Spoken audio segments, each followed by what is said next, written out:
ปู่แสบหลานซนณหมู่บ้านเล็กๆแห่งหนึ่งในต่างจังหวัดห่างไกลความวุ่นวายจากเมืองใหญ่มีชายชราวัย70 ปีอาศัยอยู่เพียงลำพังชาวบ้านมักเรียกติดปากว่าปู่แสบเพราะนิสัยชอบพูดจาหยอกล้อและมักคิดเจ้าเล่ห์แผลงๆอยู่เสมอวันนี้ปู่แสบนั่งคุยโทรศัพท์อย่างออกรถออกชาติ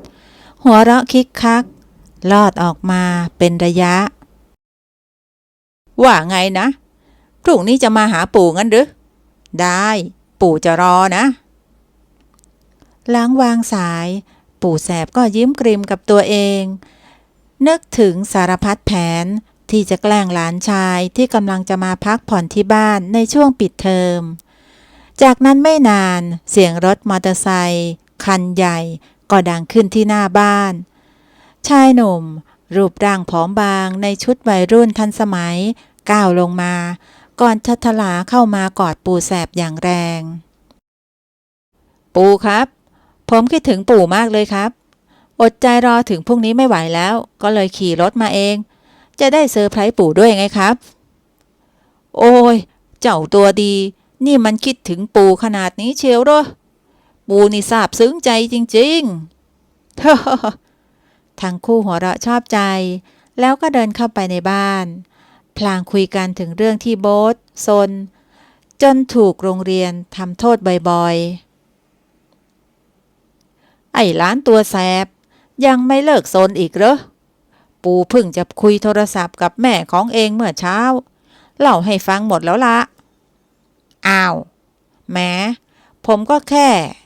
ความคิดสร้างสรรค์มากเกินไปหน่อยนะครับปู่ไม่ได้ตั้งใจทำให้ใครเดือดร้อนสักหน่อยปู่และเป็นห่วงแกจริงๆเลยชวนมาพักผ่อนที่บ้านนี้แหละจะได้ห่างไกลจากความวุ่นวายในเมืองแล้วก็มาเรียนรู้อะไรดีๆจากธรรมชาติบ้างโบ๊ททำหน้ายู่ในใจคิดว่าคงน่าเบื่อน่าดูต้องมานอนเปลในกระท่อมไม้เก่าๆกินข้าวเหนียวจิ้มปลาร้าทุกมื้อแน่ๆปู่แสบเห็นสีหน้าหลานชายก็อดคำไม่ได้เพราะรู้ดีว่าโบ๊ทนั้นเป็นคนยังไงแอบชอบความสะดวกสบายในเมืองแต่ก็ยังอยากมีเวลาใกล้ชิดผูกพันกับปู่มากกว่าไม่ต้องมาทำหน้าอยู่ใส่ปู่หรอกนะที่นี่สนุกจะตายไปแกอยู่ไปเดี๋ยวก็ติดใจเองนั่นแหละก็ได้ครับปู่ผมจะลองทำใจให้ชอบมันดูบ้างแต่ต้องมีกิจกรรมเจ๋งๆให้ทำนะครับถึงจะยอมอยู่ปู่แสบยิ้มอย่างเจ้าเล่ห์พลางนึกในใจว่าจะพาโบ๊ทไปตกปลาหาหน่อไม้ตีกอล์ฟแต่เป็นกอล์ฟที่ใช้กะลามะพร้าวและกิ่งไม้ปู่ครับปู่ยิ้มอะไรอยู่คนเดียวแบบนั้นนึกอะไรสนุกได้ใช่ไหมล่ะครับอ๋อก็นึกแผนกิจกรรมที่จะทำกับหลานน่ะสิมันสนุกเป็นบ้าเลยละเตรียมตัวให้พร้อมไว้ล่ะพรุ่งนี้ปู่จะพาไปสำรวจป่าหลังบ้านโบ๊ทกลืนน้ำลายเอือกคำว่าสำรวจป่านี่มันทั้งตื่นเต้นและน่ากลัวในเวลาเดียวกันแต่ถ้าอยู่กับปู่แล้วคงจะปลอดภัยและสนุกไปด้วยกันเดี๋ยวค่อยว่ากันอีกทีแล้วกันเช้าวันรุ่งขึ้นปู่แสบก็พาโบ๊ทเดินเข้าไปในป่าหลังบ้านตามที่สัญญากันไว้เมื่อวานวันนี้เขาตั้งใจจะพาหลานไปเลี้ยงวัวและสอนวิชาล่าสัตว์เอาไอ้โบ๊ทเดินตามข้ามาทางนี้ข้าจะพาไปเลี้ยงวัวอ้าวไหนปู่บอกว่าจะพามาสำรวจป่านี่ดันให้มาเลี้ยงวัวซะงั้นฮ่าฮ่าฮ่าก็แม้มันเข้าชุดกับเองดีนี่นะวัวกับเองเนี่ยมันถูกโฉลกกันชะมัดโบ๊ททำหน้างอนเตะก้อนหินไปมา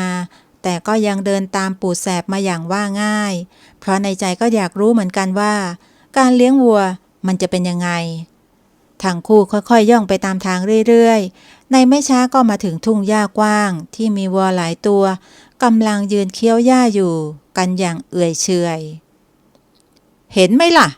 มองดูสิพวกมันชอบกินแต่หญ้าอ่อนๆที่ขึ้นตรงโน้น ตรงนี้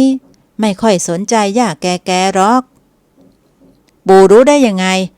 ว่ามันกินหญ้าอ่อนๆหรือว่าปู่เคยเป็นวัวมาก่อนใช่วะไม่ใช่เว้ยข้าก็สังเกตเอาสิวะชิชะมาหาว่าปู่เป็นวัวมาก่อนโบ๊ทหัวเราะคิกคักชอบมุกตลกแบบนี้ของปู่ทั้งคู่แอบย่องเข้าไปใกล้ฝูงวัวปู่สังเกตเห็นพฤติกรรมของมันเรื่อยๆส่วนโบ๊ทนั้นเริ่มเมื่อยขาจึงหาที่นั่งพักใต้ต้นไม้แต่เผลอหลับไปโดยไม่รู้ตัวเวลาผ่านไปสักพักปู่แสบจะเรียกโบ๊ทมาช่วยไล่ต้อนวัวที่เดินแยกย้ายกัน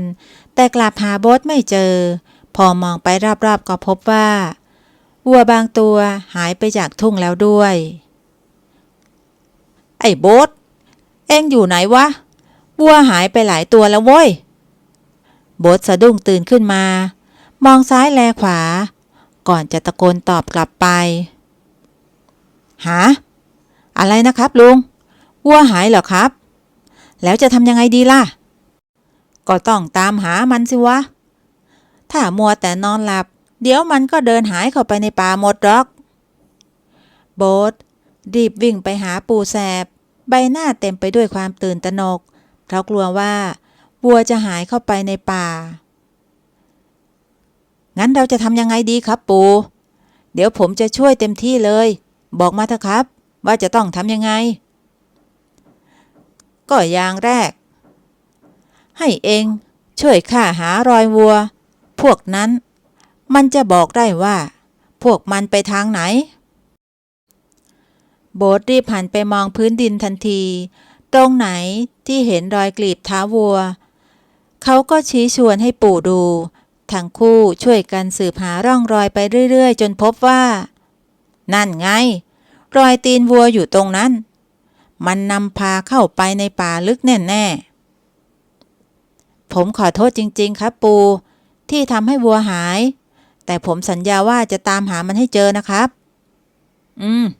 ถ้าอย่างนั้นก็ไปกันเถอะแต่ระวังหน่อยก็แล้วกันเข้าไปในป่าลึกแบบนี้ไม่รู้ว่าจะเจออะไรบ้าง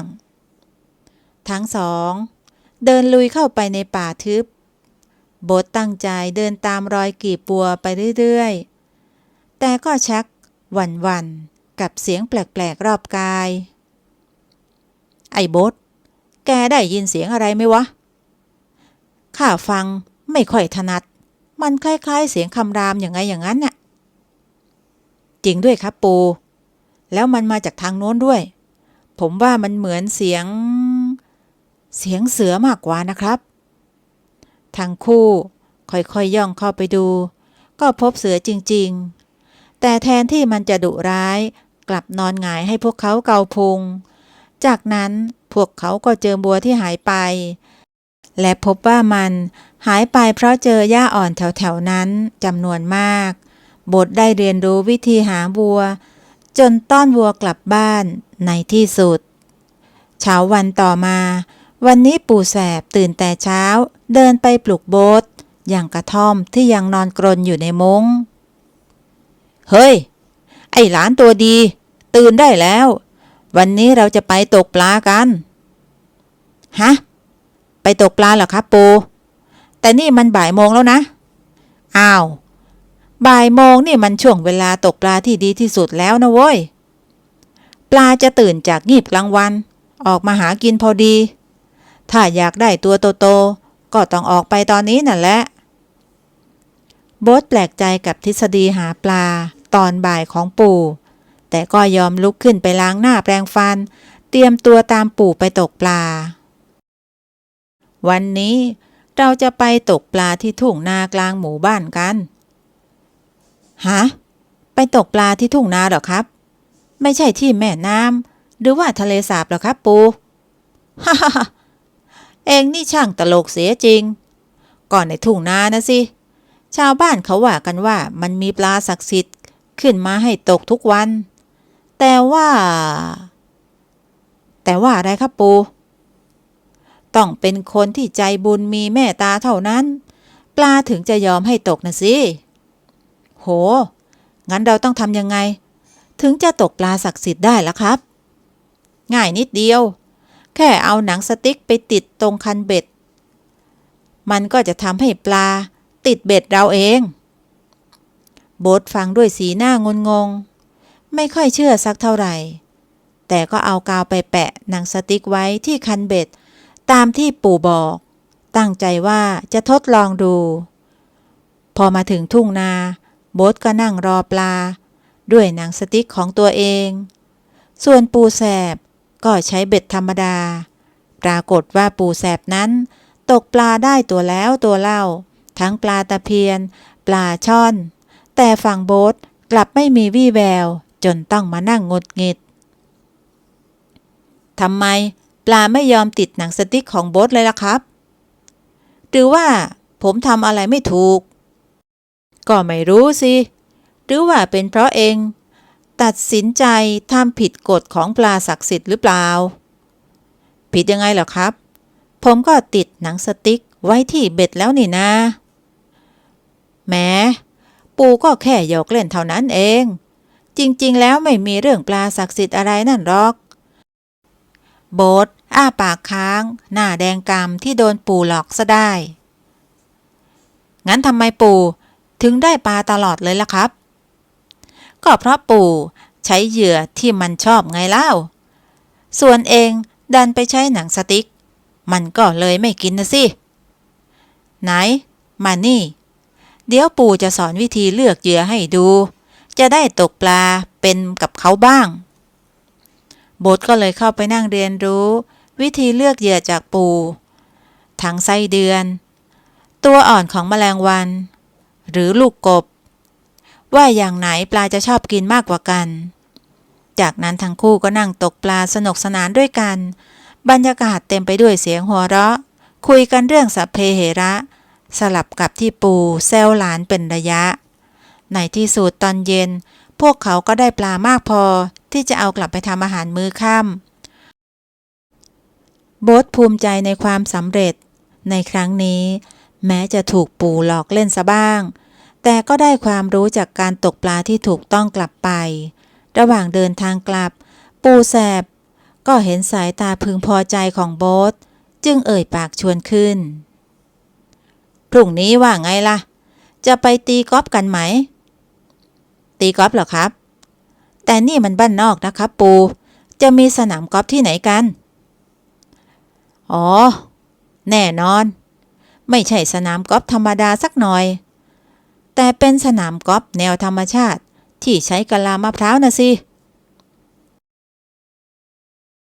โบ๊ทชักไม่แน่ใจว่าจะเชื่อปู่ดีหรือเปล่า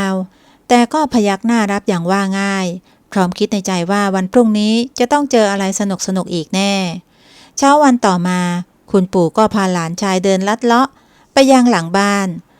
ซึ่งมีทุ่งโล่งกว้างใหญ่พร้อมสนามกอล์ฟแบบพื้นบ้านโอ้โหนี่มันสนามอะไรครับปู่ทำไมถึงมีกะลามะพร้าวเรียงรายเต็มไปหมดเลยก็นี่ไง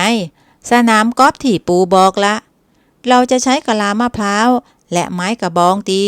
แทนลูกกอล์ฟกับไม้กอล์ฟจะได้ประหยัดไงล่ะหาแล้วจะตีกะลามะพร้าวให้เข้าหลุมได้ยังไงล่ะครับเนี่ยมันก็กลมๆนี่นะอ้าวก็แค่เอามาครอบหลุมไว้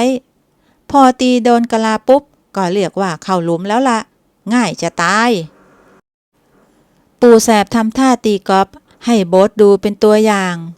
กะลามะพร้าวลอยละลิ้วไปตกที่ใกล้ๆหลุมพอดิบพอดีว้าวเจ๋งไปเลย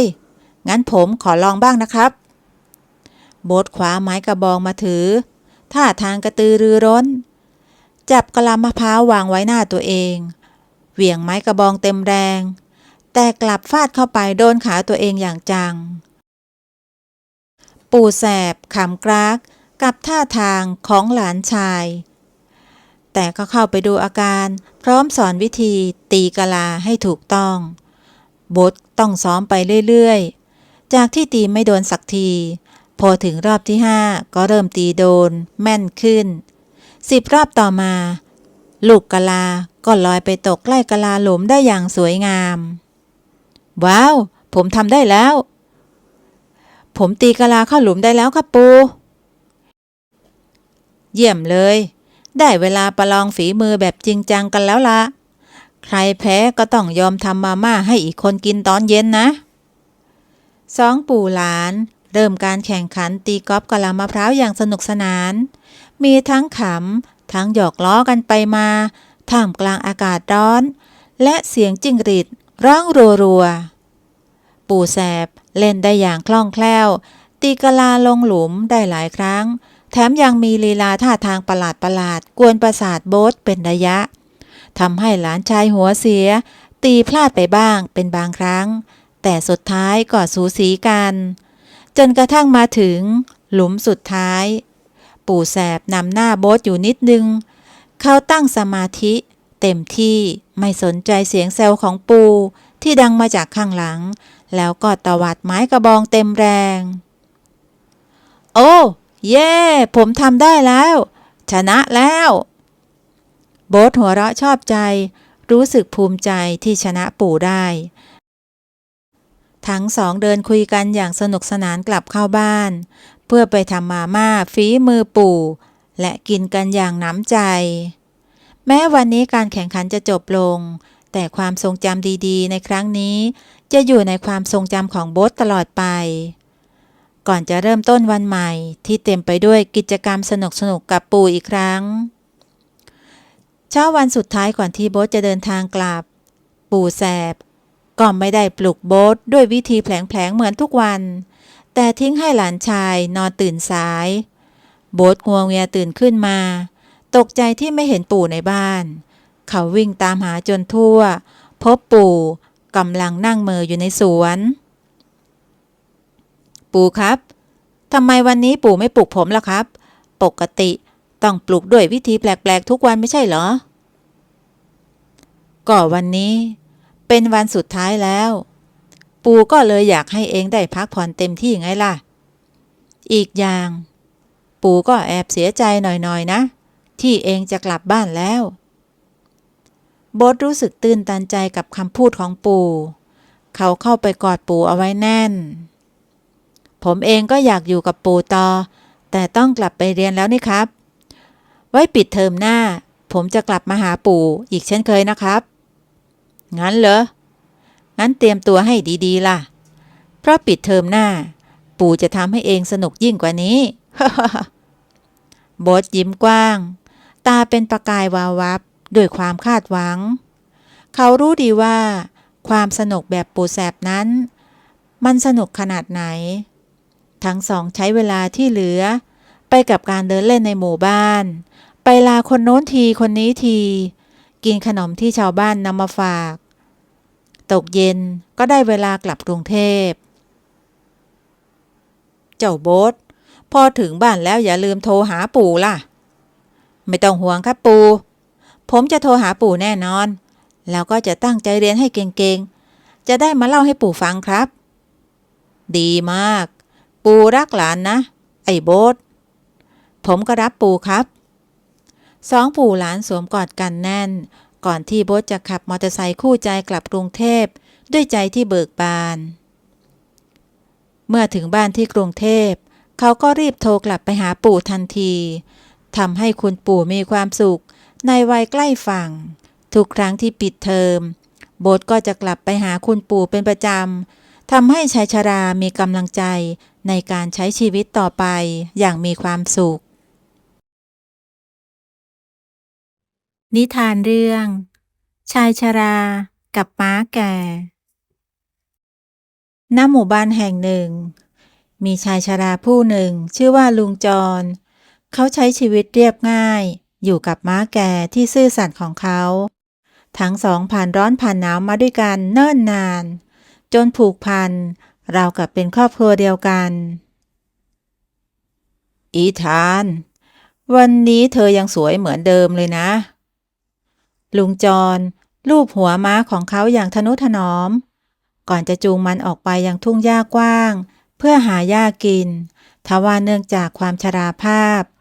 ลุงจรก็เดินได้ช้าลงประกอบกับสายตาก็พร่ามัวหูก็ไม่ค่อยได้ยินจึงมักจะสะดุดล้มเป็นประจำ ม้าแก่มองดูเจ้านายอย่างเป็นห่วงมันค่อยๆก้มตัวลงแล้วก็คุกเข่าให้ลุงจรขึ้นขี่หลังอีธานเธอช่างใจดีเสมอเลยนะ แต่เธอก็แก่มากแล้วเช่นกัน ฉันกลัวว่าจะเป็นภาระของเธอ อีธานสายหัวน้อยๆก่อนจะร้องฮี่ฮี่เบาๆราวกับจะบอกว่ามันยินดีที่จะเป็นเพื่อนและผู้ช่วยของลุงจรเสมอ ลุงจรซาบซึ้งใจก่อนจะค่อยๆปีนขึ้นไปบนหลังของมันทว่าจู่ๆรอบตัวของพวกเขากลับเปล่งประกายบูบวาบลุงจรหลับตาลงด้วยความพร่าเรือนแล้วเมื่อลืมตาขึ้นอีกครั้งก็พบว่าตนเองย้อนกลับไปเป็นหนุ่มน้อยอายุเพียง10 ขวบเท่านั้นส่วนม้าแก่ก็กลายเป็นลูกม้าตัวน้อยๆน่ารักเอ๊ะนี่มันเกิดอะไรขึ้นนะทำไมเราถึงได้กลับมาเป็นเด็กอีกครั้งแล้วม้าแก่ของฉันก็เป็นลูกม้าน้อยไปได้จอห์นงงไปหมดเขามองไปรอบๆก็พบว่าสภาพแวดล้อมนั้นเปลี่ยนไปจากเดิมแม้แต่แสงสีทองของท้องฟ้ายังดูสดใสผิดแปลก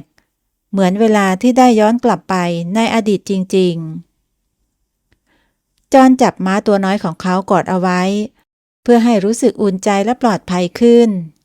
เขาต้องการหาทางกลับให้ได้แต่ระหว่างทางกลับจอห์นก็ตั้งใจจะใช้โอกาสนี้ทำความรู้จักกับอีธานในช่วงวัยเด็กของมัน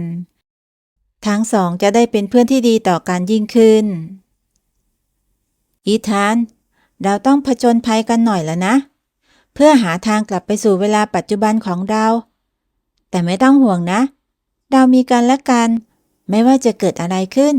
เราก็จะผ่านมันไปด้วยกันลูกม้าน้อยขยับหูไปมาอย่างรู้เรื่องแล้วก็เอาจมูกมาถูๆกับมือของจอห์นเบาๆด้วยความเข้าอกเข้าใจพร้อมจะออกเดินทางไปพร้อมกับเจ้านายตัวน้อยของมันการผจญภัยข้ามการเวลาครั้งใหญ่กำลังจะเริ่มต้นขึ้นจอห์นกับลูกม้าอีธานออกเดินทางผ่านพื้นป่าที่เขียวขจี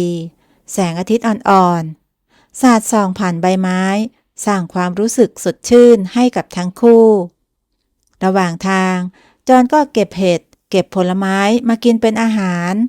ทั้งสองก็พูดคุยกันไปเรื่อยๆจนเผลอเข้าไปในป่าลึกซึ่งมีแต่ต้นไม้สูงใหญ่มาบดบังแสงแดดจนทำให้บรรยากาศดูมืดครึ้มเหมือนจะมีภัยอันตรายซุกซ่อนอยู่ที่นี่ดูน่ากลัวเหมือนกันนะอีธานว่าแต่ทางออกมันไปทางไหนกันนะแต่แล้วจู่ๆเงาปริศนาก็ปรากฏขึ้นตรงหน้าของพวกเขาจอห์นตกใจจนเผลอกอดคอม้าเอาไว้แน่นเงาปริศนานั้นค่อยๆปรากฏกายขึ้นเป็นหญิงสาวใบหน้าเปื้อนยิ้มสวมหมวกแหลมดูแปลกตาอย่ากลัวไปเลยหนุ่มน้อยฉันไม่ได้เป็นคนร้ายหรอกฉันชื่อโรสเป็นแม่มดแห่งป่าทึบแห่งนี้ต่างหากล่ะแม่มดผมนึกว่ามีแต่ในนิทานซิอีกคุณจะไม่ทำอะไรผมกับอีธานใช่ไหมไม่ต้องตกใจหรอกคำว่าแม่มดไม่ได้แปลว่าร้ายเสมอไปหรอกจ้ะที่สำคัญฉันไม่ได้จะมาทำร้ายใครตรงกันข้ามฉันอยากจะช่วยพวกเธอต่างหากจริงเหรอครับแล้วคุณจะช่วยพวกเราได้อย่างไรกันฉันรู้นะว่าพวกเธอ2 คนหลงเข้ามาในป่าวิเศษแห่งนี้และกำลังจะตามหาทางกลับไปยังช่วงเวลาเดิมของตัวเองใช่ไหมล่ะงั้นเรามาคุยกันที่บ้านกันก่อนไหมจอห์นมองหน้าอีธานซึ่งมันก็พยักหน้าเบาๆเป็นเชิงไว้ใจได้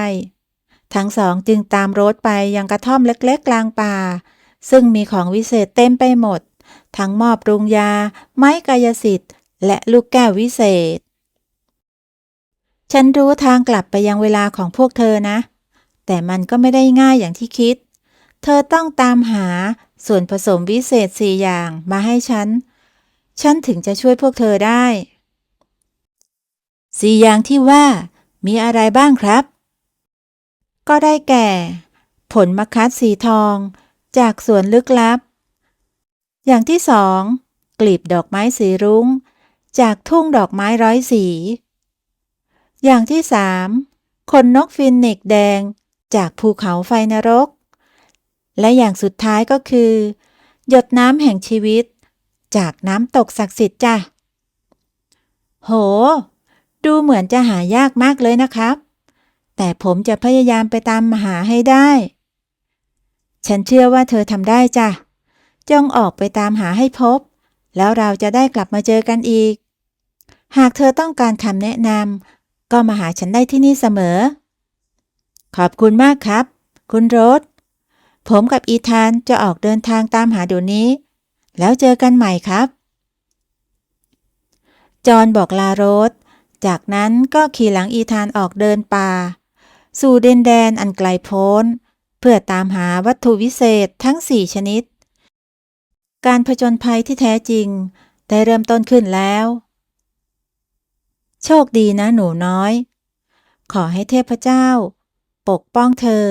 และม้าน้อยของเธอด้วย ฉันจะรอเธอกลับมา แม้ภารกิจจะดูเหลือบ่ากว่าแรง แต่จอห์นก็มุ่งมั่นว่าจะต้องทำสำเร็จให้ได้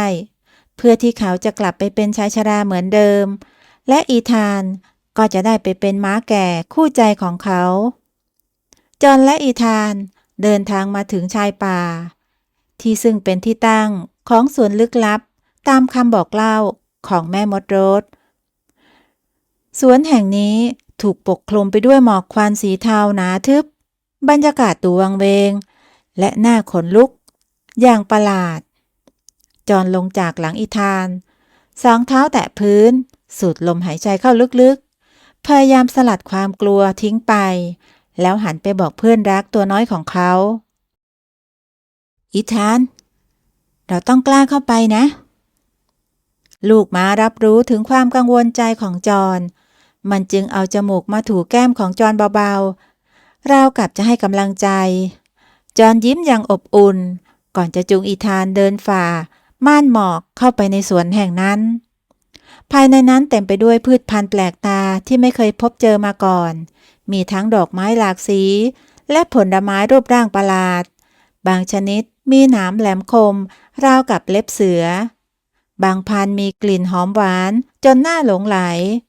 แต่จอห์นไม่ได้สนใจดอกไม้เหล่านั้น เขากำลังมองหาต้นมะคัดที่ออกผลสีทองวาววับ ตามที่โรสบอก จึงพยายามสอดสายสายตามองหาไปทั่วทุกอนู หลังจากเดินวนอยู่นานนับชั่วโมง ในที่สุดเขาก็เห็นต้นมะคัดที่มีผลสีทองอารามท่ามกลางแมกไม้ จอห์นดีใจมากรีบวิ่งเข้าไปหา แต่แล้วจู่ๆก็มีเสียงคำรามดังสนั่นขึ้นจากด้านหลัง จอห์นหันวับไปมอง ก็พบว่ามีหมายักษ์ตัวหนึ่งซึ่งเป็นหมาป่าตัวเท่าช้าง ขนสีดำสนิท ตัดกับดวงตาสีแดงก่ำมันยืนขวางทางเอาไว้ ส่งเสียงร้องฟู่ฟู่อย่างไม่เป็นมิตร จอห์นกลัวจนตัวสั่น ได้แต่กอดอีธานเอาไว้แน่นหมาป่าจึงได้พูดขึ้นว่า เจ้าเด็กน้อย คิดจะทำอะไร ต้นนี้เป็นต้นศักดิ์สิทธิ์ ไม่มีใครกล้ามาขโมยหรอก ไม่อย่างนั้นก็ต้องตายด้วยเขี้ยวของข้านี้แหละ จอห์นกลืนน้ำลายดังเอื้อกพยายามเรียบเรียงคำพูด ข้าแค่ต้องการผลไม้เพียงผลเดียวเท่านั้น เพราะต้องนำไปใช้ในเวทมนต์ย้อนเวลากลับไปบ้านของข้า ได้โปรดเถิด ข้าขอผลเดียวเท่านั้นแล้วจะรีบจากไปเลยม้าป่ายักษ์หรี่ตามองจรอย่างพิจารณา ก่อนที่จะพูดเสียงดุๆขึ้นว่า ก็ได้ ข้าจะให้เจ้า1 ผล แต่ต่อไปอย่าให้ข้าเห็นหน้าเจ้าอีก หมาป่ายอมถอยออกไป ให้จอห์นเข้าไปเก็บผลไม้ได้1 ลูก จอห์นรีบวิ่งไปเก็บ ผลมะคัดสีทองอย่างรวดเร็วก่อนจะรีบขี่หลังอีธานออกจากสวนลึกลับแห่งนั้นไปทันทีเมื่อมาถึงด้านนอกจอห์นก็ลงจากหลังม้านั่งพักเหนื่อยอยู่พักใหญ่ก่อนที่จะหยิบผลมะคัดสีทองออกมาจากย่ามสีทองอารามงดงามเปล่งประกายเขายิ้มอย่างภาคภูมิใจผ่านด่านแรกมาได้แล้วอีธานเราไปตามหาส่วนผสมชนิดต่อไปกันเลยอีธานร้องฮี่ฮี่ด้วยความดีใจก่อนจะให้จอห์นขี่หลังอีกครั้งทั้งคู่มีความหวังว่าจะสามารถหาส่วนผสมครบทั้ง4อย่างเพื่อที่จะได้นำไปเป็นชายชราและม้าแก่เหมือนเดิมและได้อยู่ด้วยกันจนวันสุดท้ายของชีวิตหลังจากได้ผลมะคัดมาได้สำเร็จจอห์นและอีธานก็มุ่งหน้าสู่ทุ่งดอกไม้ร้อยสีอันกว้างใหญ่ที่ซึ่งพวกเขาจะต้องค้นหากลีบดอกไม้สีรุ้งตามที่แม่มดโรสบอกทั้งคู่ต่างตื่นตาตื่นใจกับความงามของดอกไม้นานาพันธุ์เต็มท้องทุ่งสีสันสดใสราวสายรุ้งที่โค้งกลางผืนป่าว้าวสวยจังเลยนะอีธานฉันไม่เคยเห็นอะไรสวยแบบนี้มาก่อนเลยจอห์นลงจากหลังอีธานแล้วเดินดูทั่วทั้งทุ่งเขาพยายามสังเกตหากลีบดอกไม้ที่เปล่งประกายสีรุ้งวาววับแต่กลับไม่พบเลยสักทีราวกับมันจะกลืนหายไปกับดอกไม้หลากสีนับล้านขณะที่จอห์นกำลังเดินหาอยู่นั้นเขาก็สังเกตเห็นแมลงปีกสีรุ้งตัวหนึ่งบินวนเวียนรอบๆเหมือนจะพยายามดึงความสนใจเอ๊ะแมลงปีกสีนั่นมันพยายามจะบอกอะไรฉันหรือเปล่านะจอห์นจึงตัดสินใจเดินตามแมลงปีกสีตัวนั้นไปจนกระทั่งไปหยุดอยู่ที่กลางทุ่งดอกไม้สีขาวซึ่งมีดอกไม้เพียงดอกเดียวที่มีกลีบสีรุ้งเรืองรองโดดเด่นขึ้นมาว้าวเจอแล้วขอบคุณมากนะเจ้าแมลงปีกสีรุ้งที่ช่วยนำทางฉันจอห์นดีใจมากกำลังจะย่างเท้าเข้าไปเด็ดกลีบดอกไม้นั้นแต่แล้วอีธานที่ยืนอยู่รอบข้างทุ่งดอกไม้ก็ส่งเสียงร้องฮี่ฮี่ดังลั่นพยายามเตือนถึงอันตรายบางอย่างอะไรนะอีธานมีอันตรายงั้นเหรอจอห์นชะงักเท้าแล้วหันมองตามสายตาของอีธานพบว่ามีผึ้งตัวใหญ่กว่าปกติหลายเท่ากำลังบินวนเวียนรอบดอกไม้สีรุ้งอยู่มันดูดุร้ายและพร้อมจะเข้าโจมตีผู้บุกรุกได้ทุกเมื่อตายจริงผึ้งยักษ์เต็มไปหมดเลยจะเอากลีบดอกไม้ไปได้ยังไงกันเนี่ยจอห์นพยายามใช้ความคิดหาวิธีเอาชนะฝูงผึ้งให้ได้เขาสังเกตเห็นต้นไม้ต้นหนึ่งมีรังผึ้งขนาดใหญ่ห้อยอยู่นั่นไงรังผึ้งถ้าทำลายรังของมันพวกผึ้งก็น่าจะต้องรีบกลับไปซ่อมแซมฉันจะได้มีโอกาสเด็ดดอกไม้นั่นจอห์นหยิบหินก้อนโตขว้างใส่รังผึ้งนั้นรังผึ้งตกลงมาแตกกระจายทำให้ผึ้งตกใจบินหนีกลับไปที่รังเพื่อซ่อมแซมรังของมันสำเร็จแล้ว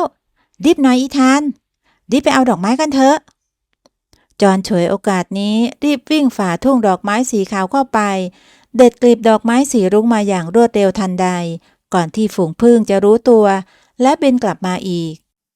ไปเร็วเข้าอีธานพาฉันไปจากที่นี่เร็วเข้าแล้วจอห์นก็วิ่งออกจากทุ่งดอกไม้ขึ้นขี่หลังอีธานให้มันพาวิ่งหนีออกจากทุ่งดอกไม้แห่งนี้ให้เร็วที่สุดเมื่อพ้นอันตรายมาได้จอห์นก็หยิบกลีบดอกไม้สีรุ้งขึ้นมาดูมันงดงามประดึงอัญมณีล้ำค่าเปล่งประกายระยิบระยับยามต้องแสงอาทิตย์ความหวังที่จะได้กลับบ้านของเขาก็เริ่มเป็นจริงขึ้นมาทีละน้อยฮ่าเสี่ยงตายมามากเลยนะเนี่ยแต่ก็คุ้มค่าดีเราได้กลีบดอกไม้สีรุ้งมาแล้วขอบใจมากนะอีธานที่คอยช่วยเหลือฉันจอห์นยิ้มให้กับอีธาน ก่อนจะสะกิดหูมันเบาๆอีกนิดเดียวเท่านั้นอีธานอีกแค่2 อย่างสุดท้ายเราก็จะได้กลับบ้านกันแล้วสู้ๆนะเพื่อนอีธานร้องฮี่ฮี่ด้วยความภาคภูมิใจและมุ่งมั่นพร้อมที่จะพาจอนไปผจญภัยในด่านต่อไปให้สำเร็จเพราะมิตรภาพที่ลึกซึ้งและการดูแลซึ่งกันและกันของมันทำให้พวกเขาทั้งคู่เชื่อมั่นว่าจะเผชิญอุปสรรคและผ่านมันไปได้ด้วยดีจอนและอีธานเดินทางต่อไปเรื่อยๆผ่านเนินเขาสูงป่าทึบและแม่น้ำที่เชี่ยวกรากเพื่อตามหาขนนกฟินิกซ์แดงและน้ำแห่งชีวิตที่เหลืออีก2 อย่างเท่านั้นหลังจากผ่านอุปสรรคนานับประการในที่สุดทั้งคู่ก็สามารถหาจนครบทั้ง4 อย่างตามคำบอกของแม่มดโรสพวกเขาเร่งเดินทางกลับไปยังกระท่อมของแม่มดโรสทันทีใจเต้นระทึกด้วยความตื่นเต้นที่ใกล้จะถึงฝั่งฝันแม่มดโรสปรากฏตัวออกมาต้อนรับทันทีที่ได้ยินเสียงย่ำเท้าของจอนกับอีธานเธอยิ้มอย่างพอใจเมื่อพบว่าพวกเขาทำภารกิจสำเร็จเก่งมากเลยจ้ะจอนเธอทำได้สำเร็จแล้วนะเอาละมานี่เราจะได้ทำพิธีเรียกเวทมนต์ให้พวกเธอกลับไปยังที่เดิมเธอนำจอนเข้าไปในกระท่อมพร้อมกับวางส่วนผสมทั้ง4 อย่างลงบนโต๊ะกลมจากนั้นก็หยิบไม้กายสิทธิ์ขึ้นมาโบกวนไปมารอบๆพลางท่องคาถาแสงสีขาววาววับเป็นประกายออกมาจากส่วนผสมแล้วจอนกับอีธานก็รู้สึกเหมือนลอยขึ้นจากพื้นร่างกายเริ่มเปลี่ยนแปลงพวกเขาค่อยๆกลับสู่วัยชราอีกครั้งก่อนที่จะสลายเข้าไปในแสงสว่างและย้ายเข้าสู่มิติแห่งเวลาที่คุ้นเคยในที่สุดพวกเขาก็กลับมายืนอยู่ในป่าหลังบ้านของตนเองในวัยชราทุกอย่างเหมือนเดิมเหมือนไม่มีอะไรเกิดขึ้นไม้เท้ายังคงถือติดมือและม้าแก่ก็ยังคงยืนรออยู่ข้างๆจอนลูบขนอีธานด้วยความรักอีกครั้งอีธานพวกเรา2 คนประจนภัยกันมาได้อย่างน่าทึ่งเลยนะสนุกมากเลย ม้าแก่ร้องฮี่ฮี่เบาๆอย่างเห็นด้วยมันเอาจมูกมาถูแก้มของจอนอย่างอ่อนโยนทั้ง2สบตากันรู้สึกขอบคุณโชคชะตาที่ทำให้เกิดการผจญภัยในครั้งนี้ขึ้นได้ทำให้พวกเขามีโอกาสย้อนวัยกลับไปเป็นเด็กอีกครั้งผ่านอุปสรรคและเรียนรู้สิ่งใหม่ๆมากมายแต่ที่สำคัญคือการได้กระชับมิตรระหว่างคนกับม้าให้แน่นแฟ้นขึ้นทันใดนั้นก็มีแมงปอสีฟ้าตัวหนึ่งบินวนรอบๆพวกเขาก่อนจะบินนำทางกลับบ้านอย่างช้าๆจอนขี่หลังอีธานปล่อยให้มันเดินตามแมงปอไปเรื่อยๆไปหน้าฉายรอยยิ้มแห่งความสุขและความทรงจำดีๆที่เพิ่งสร้างกันขึ้นมาเราจะเป็นเพื่อนที่ดีที่สุดของกันและกันตลอดไปนะอีธานไม่ว่าจะผ่านไปกี่ภพกี่ชาติก็ตามหมาแก่พยักหน้าเบาๆราวกับเข้าใจความหมายของประโยคนั้นและพวกเขาก็เดินทอดน่องต่อไปอย่างบ้านพักที่แสนอบอุ่นด้วยหัวใจที่เปี่ยมด้วยมิตรภาพความผูกพันและความทรงจำอันงดงามตราบนานเท่านานเรื่องราวของชายชราและม้าแก่คู่นี้จบลงแต่ตำนานของมิตรภาพต่างวัยผ่านการเวลายังคงอยู่ในความทรงจำตลอดไปเพราะไม่ว่าเวลาจะผ่านไปนานแค่ไหนสายใยรักแท้ก็ไม่มีวันเสื่อมคลายประตูวิเศษณหมู่บ้านเล็กๆแห่งหนึ่งมีเด็กชายคนหนึ่งชื่อว่าก้องภพเขาเป็นเด็กที่ช่างสงสัยและมีจินตนาการกว้างไกลวันหนึ่งขณะที่ก้องภพเดินเล่นในป่าหลังหมู่บ้านเขาก็ได้พบกับต้นไม้ต้นใหญ่ต้นหนึ่งที่ดูแปลกตามันมีประตูเล็กๆซ่อนอยู่เขาค่อยๆเปิดประตูนั้นและก้าวเข้าไปทันใดนั้น เขาก็รู้สึกเหมือนตัวเองกำลังหมุนติ้วและตื่นขึ้นมาในดินแดนที่ไม่คุ้นเคยเขามองไปรอบๆเห็นต้นไม้มีใบเป็นสีม่วงท้องฟ้าเป็นสีชมพูมีสัตว์ประหลาดมากมายหลายหลากที่เขาไม่เคยเห็นมาก่อนจู่ๆก็มีกระต่ายตัวหนึ่งสวมเสื้อกั๊กและเดินถือนาฬิกากับกระเป๋ากระโดดผ่านมามันร้องขึ้นว่าไม่ทันแล้วไม่ทันแล้วต้องรีบไปแล้วเอ๊ะเดี๋ยวก่อนที่นี่คือที่ไหนแล้วนายจะรีบไปไหนกันอุ๊ยไม่มีเวลาอธิบายหรอกเธอจะตามมาด้วยก็ได้นะไปกันเถอะก้องพบจึงวิ่งตามกระต่ายไปเขาไม่รู้ว่ากำลังจะไปที่ไหนแต่ความอยากรู้อยากเห็นก็ผลักดันให้เขาออกผจญภัยในดินแดนพิศวงแห่งนี้ระหว่างทางเขาก็ได้พบกับสิ่งแปลกใหม่มากมายว้าวเจ๋งไปเลยที่นี่เหมือนดินแดนในฝันเลยกระต่ายพาเขาวิ่งไปเรื่อยๆผ่านสวนดอกไม้ที่ร้องเพลงได้ทุ่งหญ้าสีรุ้งและแม่น้ำที่ไหลวนเป็นวงกลมในที่สุดพวกเขาก็มาหยุดอยู่ที่ปราสาทหลังใหญ่สีเขียวมรกตถึงแล้วที่นี่คือปราสาทมรกตเธอต้องเข้าไปข้างในแล้วก็จะได้รับคำตอบว่าทำไมถึงมาที่นี่รวมทั้งวิธีกลับบ้านด้วยจริงเหรองั้นฉันจะได้รู้สักทีว่าดินแดนแห่งนี้คืออะไรขอบใจมากนะเจ้ากระต่ายก้องพบกล่าวขอบคุณก่อนจะค่อยๆเปิดประตูปราสาทเข้าไปภายในนั้นมีแสงสว่างวิบวับงดงามและมีบันไดวนไปสู่ชั้นสูงสุดอย่างไม่รู้จบ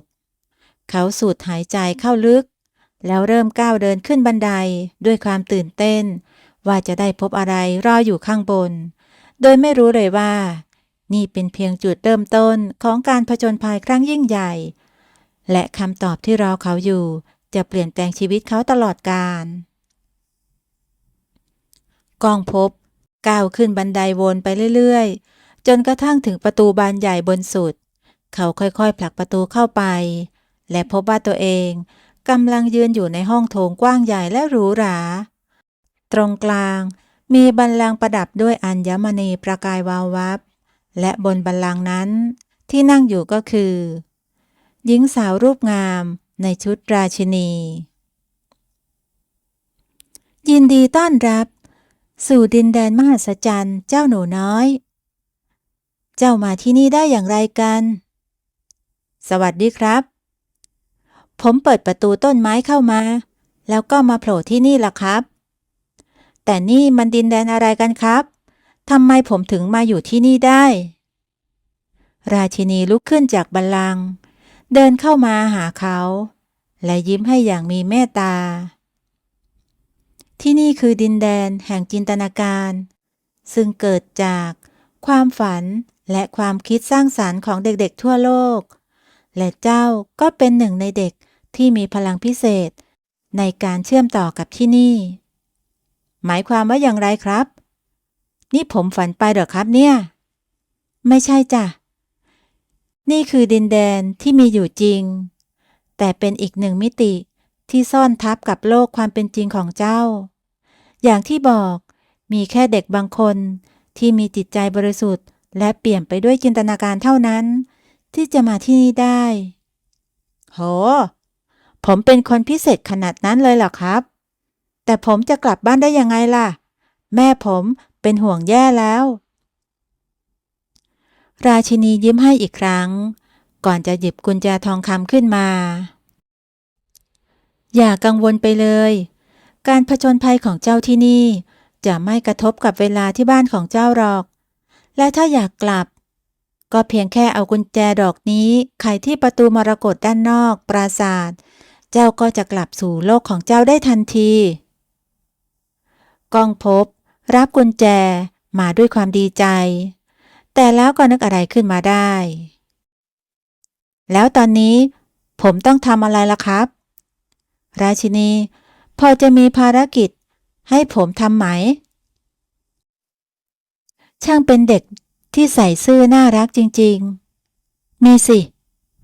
เจ้าต้องออกเดินทางไปตามหาเพื่อนใหม่3 คนเพื่อช่วยกันไขปริศนาแห่งดินแดนมหัศจรรย์ถ้าทำสำเร็จเจ้าจะได้รับรางวัลพิเศษเลยละผมชอบปริศนาและชอบผจญภัยงั้นผมไปหาเพื่อนใหม่เดี๋ยวนี้เลยครับขอบคุณสำหรับโอกาสนี้นะครับราชินีเก่งมากจ้ะเจ้าหนูน้อยมีความกล้าและมุ่งมั่นย่อมนำพาให้เจ้าประสบความสำเร็จเสมอออกตามหาเพื่อนใหม่กันเถอะอย่าลืมสนุกกับการเดินทางด้วยล่ะก้องภพโค้งคำนับราชินีก่อนจะเดินลงบันไดวนกลับลงไปพร้อมกับกุญแจวิเศษและภารกิจใหม่ในการตามหาเพื่อน3 คนเพื่อร่วมผจญภัยด้วยกันเขารู้สึกตื่นเต้นจนแทบอยู่ไม่สุขไม่รู้ว่าจะได้เจออะไรบ้างและใครจะมาเป็นเพื่อนคู่หูในดินแดนพิศวงแห่งนี้โลกแห่งจินตนาการนี่มันเจ๋งสุดๆไปเลยผมจะตะลุยให้สุดฝันไปเลยเขาร้องบอกตัวเองอย่างฮึกเหิมก่อนจะผลักประตูปราสาทออกไปพร้อมผจญภัยครั้งยิ่งใหญ่ดวงตาของก้องภพเป็นประกายระยิบเมื่อย่างก้าวสู่ดินแดนมหัศจรรย์อย่างเต็มตัวเป็นครั้งแรกเขาเดินทางออกจากปราสาทมรกตมุ่งหน้าสู่ผืนป่าอันกว้างใหญ่เสียงเพลงหวานจากนกน้อยหลากสีดังก้องท่ามกลางเมฆไม้ขณะที่สายลมอุ่นพัดเฉยมาพร้อมกับกลิ่นหอมของดอกไม้นานาพันธุ์เขาเพลิดเพลินกับทัศนียภาพอันงดงามราวกับหลุดเข้ามาในโลกแห่งเทพนิยายทันใดนั้นเสียงกรีดร้องของเด็กหญิงผู้หนึ่งก็ดังขึ้นก้องภพรีบวิ่งตามเสียงนั้นไปและพบว่ามีหมาป่าตัวใหญ่กำลังไล่ล่าเด็กสาวผมแดงอยู่เขาคว้าก้อนหินขึ้นมาขว้างปาใส่หมาป่าทันทีมันจึงเพ่นหนีไปขอบคุณมากนะที่ช่วยฉันถ้าเธอไม่มาฉันคงโดนกินไปแล้วล่ะเด็กสาวพูดพลางหอบหายใจเหนื่อยไม่เป็นไรครับผมชื่อก้องภพแล้วเธอล่ะฉันชื่อแก้วใสเป็นเด็กกำพร้าที่อาศัยอยู่ในป่าแห่งนี้นั่นแหละก้องภพเล่าให้แก้วใสฟังถึงดินแดนมหัศจรรย์ภารกิจของเขาและการตามหาเพื่อนร่วมทางเธอตื่นเต้นมากที่ได้ยินเรื่องการผจญภัยและอาสาจะไปเป็นเพื่อนเขาทันทีทั้งคู่เดินทางต่อไปด้วยกันก่อนจะเจอเด็กชายอ้วนตัวเล็กนั่งร้องไห้อยู่ที่ต้นไม้ใหญ่เป็นอะไรไปหรือเปล่าน้องผมหลงทางครับผมพลัดหลงกับแม่ในป่ามาที่นี่ได้ยังไงก็ไม่รู้เด็กชายตอบทั้งน้ำตาไม่ต้องห่วงนะครับเราจะช่วยตามหาแม่ให้แล้วนี่น้องชื่ออะไรเหรอผมชื่อกิ่งก้านครับขอบคุณพี่ทั้งสองมากนะครับก้องภพเล่าเรื่องทั้งหมดให้กิ่งก้านฟังและชวนให้ไปผจญภัยด้วยกันกิ่งก้านตัดสินใจไม่นานก็ตกลงเพราะคิดว่าถ้าได้ไขปริศนาแห่งดินแดนมหัศจรรย์สำเร็จเขาอาจได้วิธีกลับบ้านก็เป็นได้และแล้วก้องภพแก้วใสและกิ่งก้าน3 ผู้กล้าหาญก็ออกเดินทางด้วยกันพวกเขาแวะพักที่ลานหญ้ากลางป่าแบ่งปันเสบียงอาหารที่แก้วใสได้หามารวมถึงเล่าประสบการณ์ในอดีตของแต่ละคนราวกับพวกเขาเป็นเพื่อนกันมาตั้งแต่ไหนแต่ไรทั้ง3ต่างตื่นเต้นกับการผจญภัยครั้งยิ่งใหญ่ครั้งนี้ในดินแดนพิศวงที่รออยู่ข้างหน้าเราจะเป็นเพื่อนกันตลอดไปนะและจะช่วยกันฝ่าฟันอุปสรรคทุกอย่างไปให้ได้แน่นอนด้วยพลังแห่งมิตรภาพไม่มีอะไรมาหยุดเราได้แน่นอนแก้วใสวางมือทับบนมือของก้องภพผมจะตั้งใจ และก็จะพยายามเต็มที่เลยครับกิ่งก้านเอามือวางบนมือของทั้งสองพร้อมกับคำมั่นสัญญาแล้วทั้งสามก็เริ่มต้นการเดินทางอันแสนพิเศษในดินแดนที่พร้อมจะมอบความมหัศจรรย์ให้ผู้ที่เปี่ยมไปด้วยความฝันความกล้าหาญและมิตรภาพอันบริสุทธิ์ก้องพบแก้วสายและกิ่งก้านเดินตรงมาถึงเชิงเขาสูงใหญ่ที่ดูเหมือนจะเป็นจุดสิ้นสุดของผืนป่ามหัศจรรย์พวกเขามองหาทางขึ้นไปบนยอดเขาและเห็นควันลอยขึ้นมาจากที่ราบเบื้องล่างแสดงว่าน่าจะมีผู้คนอาศัยอยู่เราต้องหาทางขึ้นไปให้ได้สงสัยจังว่าใครอยู่บนนั้นกันแน่ฉันว่าเราต้องระวังหน่อยนะเพราะไม่รู้ว่าด้านบนจะมีอันตรายอะไรรออยู่หรือเปล่าใช่แต่ยังไงผมก็อยากรู้นะภารกิจของเราคือต้องหาเพื่อนให้ครบ3 คนไงหลังจากหาทางอยู่พักใหญ่ในที่สุดพวกเขาก็เจอเส้นทางคดเคี้ยวที่ดูเหมือนจะใช้ขึ้นไปบนยอดเขาได้ก้องพบนำทีมเดินนำไปอย่างระมัดระวังโดยมีแก้วสายคอยมองหลังให้ส่วนกิ่งก้านก็พยายามเดินอย่างมั่นคงตรงกลางหลังจากฝ่าฟันโขดหินและหน้าผาสูงชันในที่สุดพวกเขาก็ไปถึงที่ราบบนเขาซึ่งมีกระท่อมไม้หลังเล็กๆตั้งอยู่มีควันลอยออกมาจากปล่องด้านบนแต่ไม่เห็นวี่แววของคนอยู่อาศัยสวัสดีครับมีใครอยู่ไหมครับดูเหมือนจะมีคนอยู่นะไม่อย่างนั้นจะมีควันไฟได้ยังไงถ้าไม่มีใครตอบเราก็ค่อยเข้าไปข้างในกันเถอะประตูกระท่อมเปิดออกมาอย่างช้า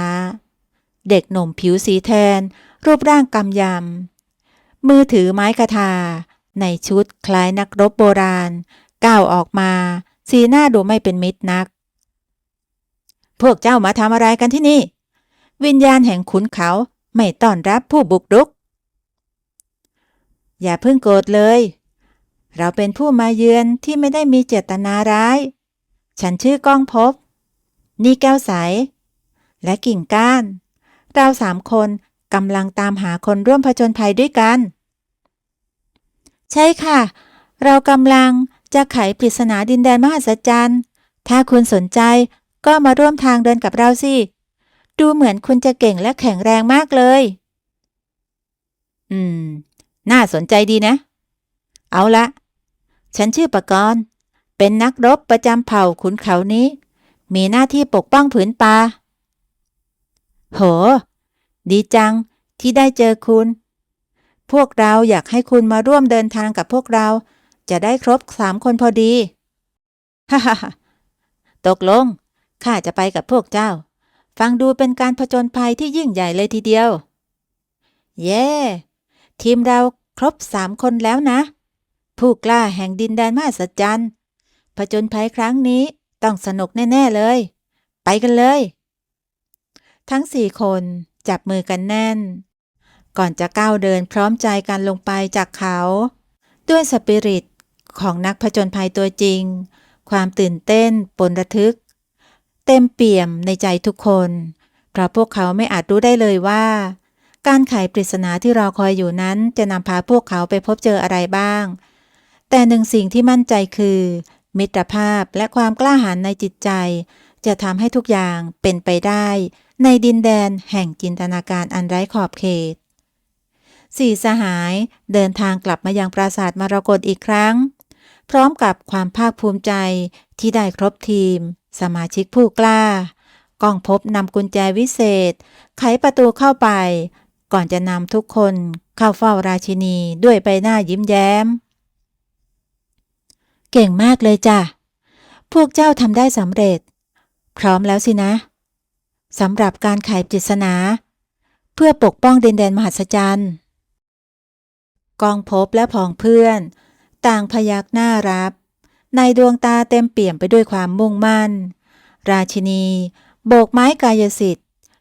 จู่ๆภาพเหตุการณ์แปลกประหลาดก็ปรากฏขึ้นกลางอากาศ นี่คือสถานการณ์ในโลกแห่งความเป็นจริง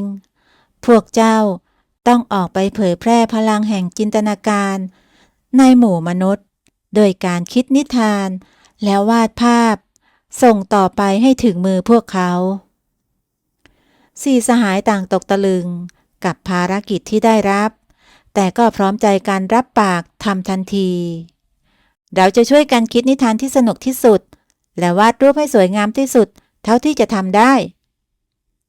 เราจะส่งต่อพลังแห่งจินตนาการนี้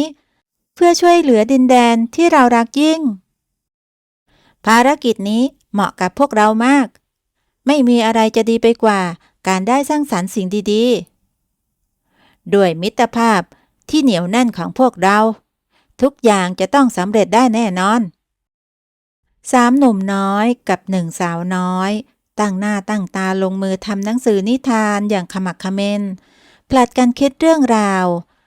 วาดภาพประกอบ เขียนข้อความและตกแต่งหน้าหนังสืออย่างตั้งใจ พวกเขาใช้เวลาหลายวัน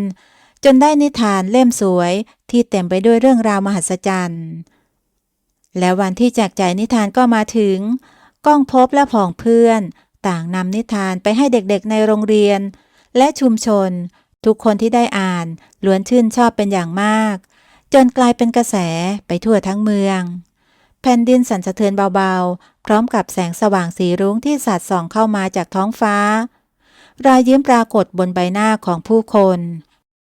ก้องภพมองลงไปที่พื้นหญ้าใกล้ๆก็เห็นประตูวิเศษค่อยๆผุดขึ้นมาจากพื้นดินเฮ้ยพวกเราทำสำเร็จแล้วดีใจจริงๆเลยสี่สหายต่างดีใจกันยกใหญ่พากันโผล่เข้ากอดกันแสดงความยินดีพวกเขารู้ว่าการผจญภัยครั้งนี้ไม่ใช่ดินแดนในฝันอีกต่อไปแต่เป็นประสบการณ์จริงที่สอนให้พวกเขาเห็นคุณค่าและพลังของจินตนาการก้องภพแก้วใสกิ่งการและปกรณ์สัญญาว่าจะเผยแพร่เรื่องราวแสนวิเศษนี้ต่อไปและเป็นผู้พิทักษ์ดินแดนแห่งความฝันนี้ตราบนานเท่านานเพื่อให้เด็กๆทุกคนได้มีโอกาสสัมผัสจินตนาการอันไร้ขอบเขตความสุขและความทรงจำอันแสนมหัศจรรย์ในครั้งนี้จะอยู่ในใจของพวกเขาตลอดไป